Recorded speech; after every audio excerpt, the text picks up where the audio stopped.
Okay, in this tutorial, we're going to try and give the bass a bit of a growl just using the filters. I'll show you how to do that. And we're going to add a few more effects onto it using some more kind of obscure techniques like pitch envelopes. And then we're going to fool around with some portamento as well. So let's get cracking. Now I'm going to add a volume envelope and see if this does what I think it should. I want to get kind of a plucky sound, so I'm going to lower the sustain and give it a bit of a decay, just so whenever you trigger the envelope, it's got a little bit of a plunk, and then it dips down in volume. It'll basically just add a bit more of an attack on it, and then it'll dip down to the sustain level, so minus 15 dB, but probably want it actually a little louder than that. I don't want it to sound too much like a bass guitar. I'd still like it to have a bit of sustain after it.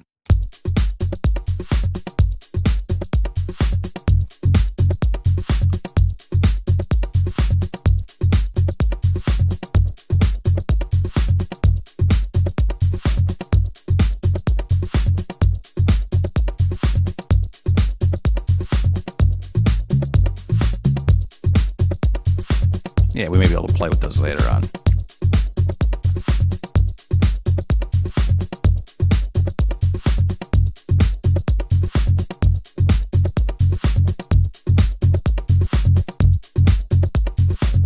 Now I'm adjusting the resonance, and if you remember from the previous tutorial, the resonance is the peak of your filter. So as I crank the resonance up and move it down, actually it might even be better just to show you, oh no, then I don't get my envelope.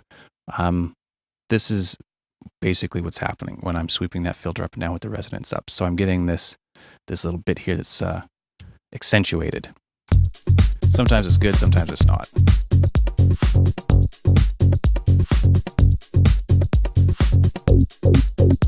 And sometimes you can get it just a bit too crazy.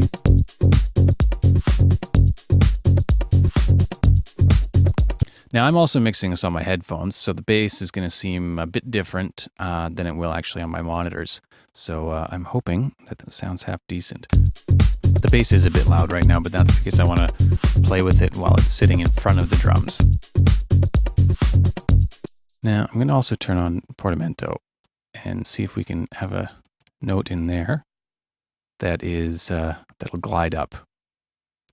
So what portamento does, it's probably easier just to let you hear than for me to explain it if you don't know what it is already.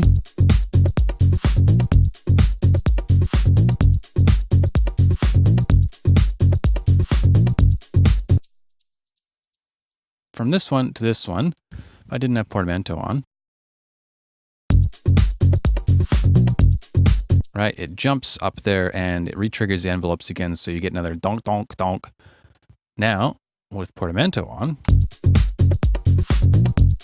it will not re-trigger the envelope. It'll just go whoop, up and it'll glide the pitch up there. So you can do some really cool stuff with that.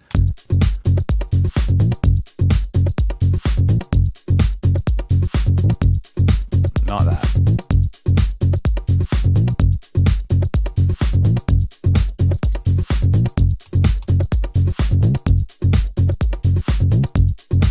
I liked it better down there.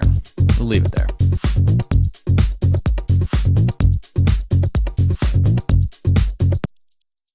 Also, what you can do with the sampler here is you can put a pitch envelope on it. Now, this works really well if you're doing drum synthesis. You can put a very, very tiny pitch envelope on it where it'll jump up in pitch. And this occasionally works for bass sounds as well, so we'll give it a shot. You can always turn it off. Leave that at 0. 0. Now it's currently not doing anything because, surprise, I haven't told the sampler that I want to use the envelope at all. So I'll just turn this one up.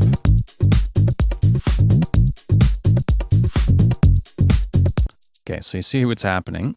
I've increased the envelope of the pitch just a little bit.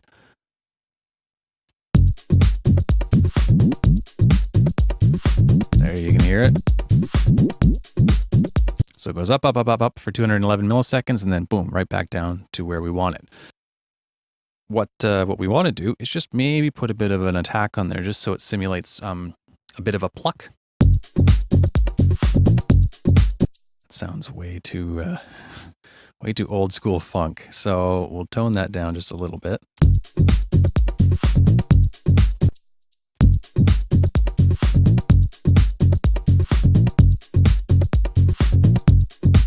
Okay, so it's not really noticeable, but it does add a bit more of an attack to it. So that's with it off.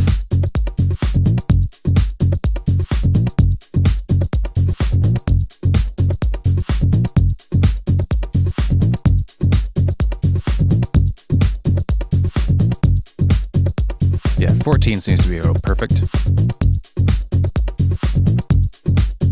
All right.